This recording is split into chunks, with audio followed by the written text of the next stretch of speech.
All right, let's dive right into this explainer and absolutely dismantle the biggest, most dangerous lie we constantly tell ourselves about our health. You know the one? We walk around every day assuming that, hey, if something is wrong with our bodies, we're inevitably going to feel it, right? Well, today we're pulling from the fascinating insights of top neurologist Professor Lee Seung-hoon to completely shatter that myth. We love to claim that we know our own bodies best. It's a comforting thought, for sure. But Professor Lee warns that relying on how you physically feel to gauge your health, that is a fatal mistake. You see, we only feel pain through sensors in our skin and mucous membranes. We simply aren't wired to feel the chronic, internal damage happening deep inside our blood vessels. So what's the actual number of symptoms you'll feel when you're developing high blood pressure, diabetes, or high cholesterol? Zero, exactly zero. Because your internal organs literally do not have pain sensors for these chronic changes, you will feel absolutely nothing. No headaches, no dizzy spells, nothing. Until, well, a catastrophic event happens. Okay, moving on to Section 1, the Great Cholesterol Misunderstanding. Why your liver is the real boss of your blood. Since our bodies give us zero warning signs, we absolutely have to understand what's actually happening on the inside. And before you go labeling cholesterol as the ultimate villain, you need to know it's a critical component of every single cell membrane in your body. It's a survival essential. Without it, human survival is literally impossible. It's not a poison. It's a fundamental building block of human life. Now, what's really wild is where that cholesterol actually comes from. We always want to blame a heavy meat diet, right? But get this. 80% of your body's cholesterol is synthesized by your own liver, and primarily from the carbohydrates you eat. Only 20% comes directly from your food. So just cutting out meat while loading up on carbs? Yeah, that's not the magic fix we assume it is. We also totally obsess over good and bad cholesterol. But the cholesterol itself is exactly the same. The only difference is the lipoprotein.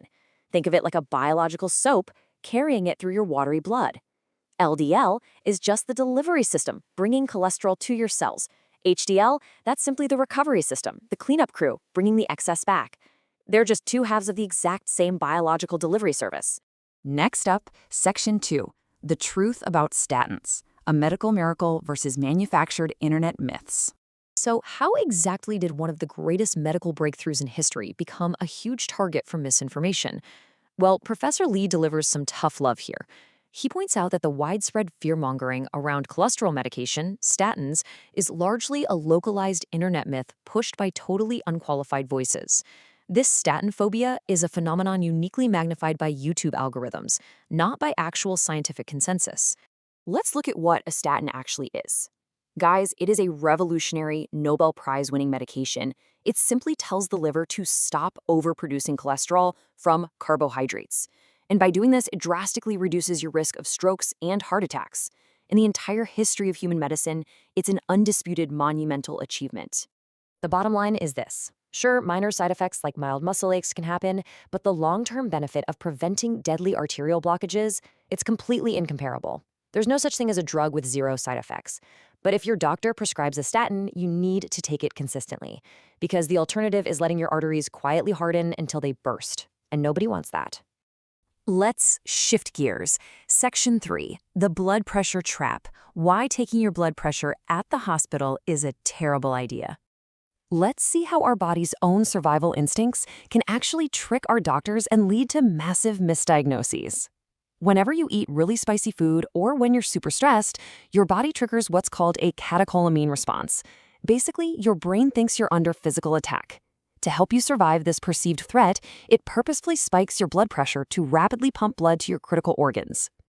And this survival instinct is exactly why hospital checkups can be so misleading. Hospitals inherently cause anxiety, right?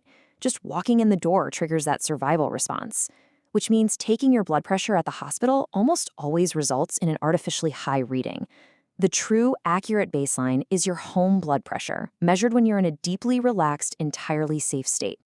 So, what's the takeaway here? The absolute best, most scientific way to know your true baseline is to go buy an electronic blood pressure monitor today. They're just as accurate as the old mercury ones. Test yourself at home, sitting quietly, perfectly calm. If your home reading is consistently over 130/80, okay, that is when you actually need to pay attention. Which brings us to Section 4, the reality of strokes. Forget the headaches, look for the real signs. Because of unmanaged habits, strokes are increasingly striking people in their 30s and 40s now. It's not just a disease of old age anymore. And a lot of people think chronic headaches or dizzy spells are the warning signs. They aren't. True stroke symptoms happen suddenly. You have to memorize the F.A.S.T acronym to identify them instantly. Face, look for sudden facial drooping. Arms, can they lift both arms or is one suddenly weak? Speech, is their speech suddenly slurred? And time is brain. You have to act immediately. Now, if you see someone collapse, please do not try unscientific folk remedies like pricking their fingers. You are literally wasting precious time. Follow these specific steps. First, check their consciousness and breathing. Second, call emergency services immediately. Third, perform CPR only if there is no pulse or breathing. If they are breathing, just keep them comfortable and wait for the professionals. Finally, Section 5, Simple Habits for Survival. Brutally simple rules for a long, healthy life. Look, a stroke is a disaster we actively build over decades through our lifestyle choices. But the really good news, it is entirely preventable. And you don't need to adopt some miserable extreme lifestyle or run marathon every single day. Just follow this minimum survival checklist. Maintain a consistent, healthy weight. Get a simple yearly blood test to check your HbA1c, which measures your average blood sugar, and your LDL cholesterol. Walk at least 7,000 steps a day, and absolutely, unequivocally quit smoking. It physically tears apart your blood vessels like you're living in a cage of toxic dust. So I'm going to leave you with this final vital question based on everything we've covered in this explainer today. Knowing that your body will give you exactly 0 warning signs, will you blindly wait for a silent disease to completely destroy your life? Or will you take control of your health today by simply buying a blood pressure monitor and tracking your true baseline? The choice is entirely in your hands.